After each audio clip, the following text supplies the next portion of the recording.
So, hi, today we have Sofia Carbone. and we're going to ask her a few questions.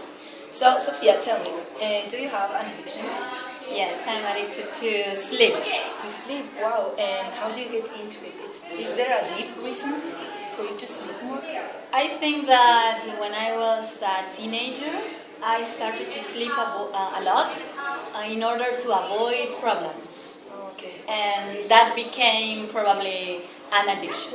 Oh, so do you have like any problems with that, with your family or with your work or with friends? Sometimes I oversleep and I'm late for my work, so that would be a problem for my work. And with my family, sometimes I just want to sleep. I'm not going out. So some friends are like, "Woo, you're boring," and sometimes I prefer to sleep, like, to be honest, because I'm so tired. But yeah, So would you say it affects your environment? sometimes yes. Yeah, and yourself, it affects like the way of the way you are. I think that yes, but before it was more. When I was a student, yeah, I think it was like a bad addiction. Now I think I'm overcoming that addiction. And you think you can accomplish that thing? You think you can leave it whenever you want that addiction?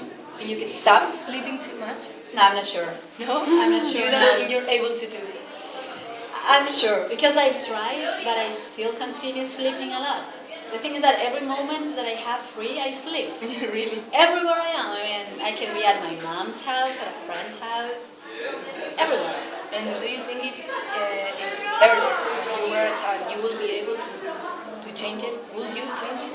Yes. Would you like to not be like too sleepy now? Yes. Really? Yes, yes. So it's something that you want to change? Yeah, I would love to. And are you aware that it's a problem? Yes, I'm aware. It's a problem. Um, I think that we have all that we want. So thank you for the interview and for your time. And Thank you.